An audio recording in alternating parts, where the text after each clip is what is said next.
This is me in July 2024. And this is also me in October of the same year. In 3.5 months I lost 19 kilograms. Of course, I used the diet, went to the gym 4 times a week, walked 10,000 steps per day and so on. You are already familiar with all these ingredients, but you have never heard about the main factor until now.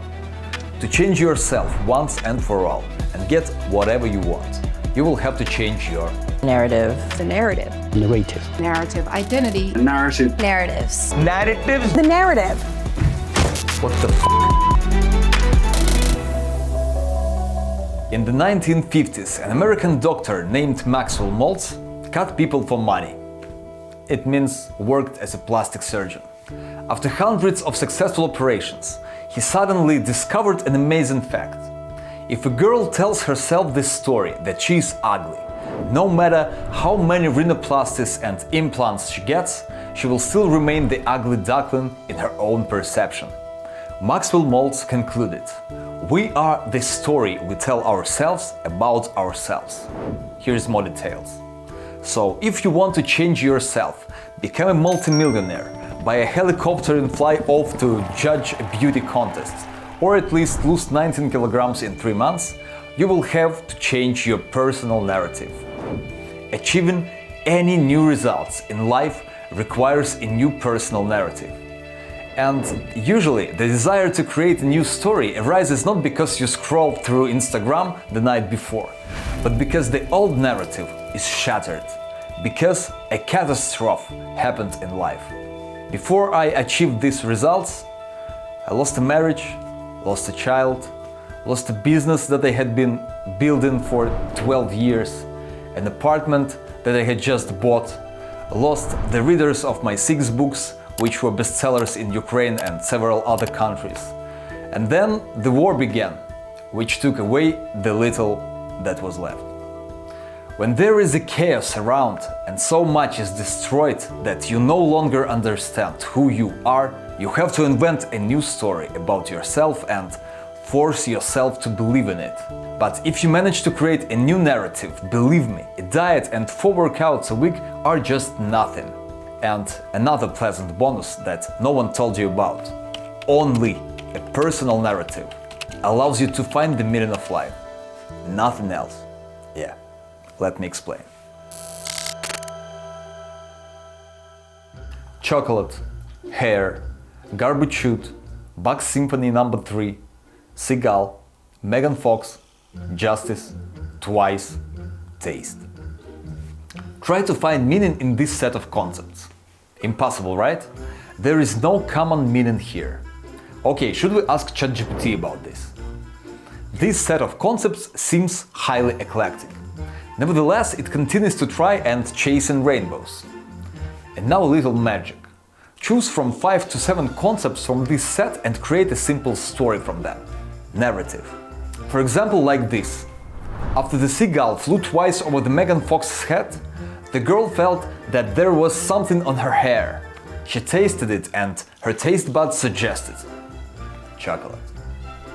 Now please pause the video and write in the comments what is the meaning of this story. It is very interesting to compare how your opinions will differ from what the ChatGPT answered.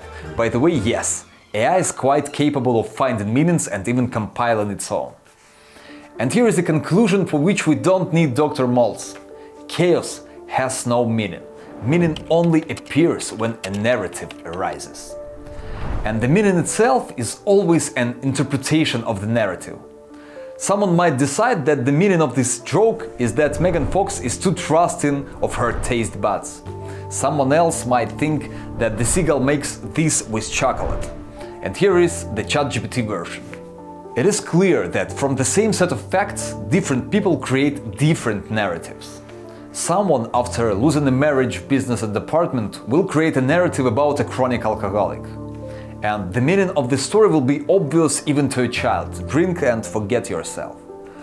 But how do you find meaning if you decide to keep fighting and your life is more complicated than a trip to the store in the evening and a hangover in the morning? I will tell you about this too.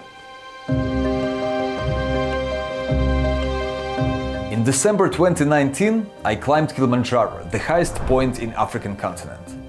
After returning home, I eagerly shared dozens of little stories about my journey with those interested. How the altitude affected me, how we almost lost our equipment on the way to the summit, how a blind mountaineer from Romania was climbing the route alongside us. Now, 5 years later, my narrative mostly boils down to 3 words: I conquered Kilimanjaro. Any story, including each person's personal story about themselves, simplifies over time to the point where nothing remains but the meaning. Here is a quick example. Answer the question: what was the meaning of Einstein's life? That is the first thing you thought of, wasn't it?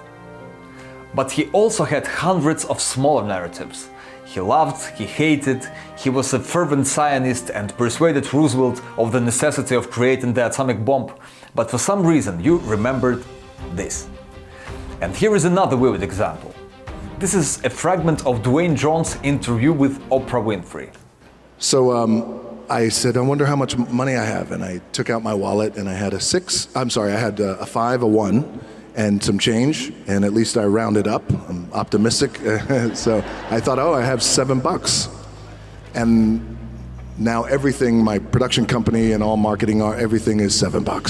The Rock's whole narrative about his financial success is built around this tiny yet very emotional incident. With every million he earns over the decades, he reminds himself of the $7 he once catastrophically lacked. These $7 are the center of gravity of his financial narrative. And when he dies, popular rumor will decide without him what the meaning of his life was. In general, if you want specific advice, here it is. Write down the narrative of your life. Find the center of gravity in it, and then interpret why the center is there and what it all means. A like and subscription from you.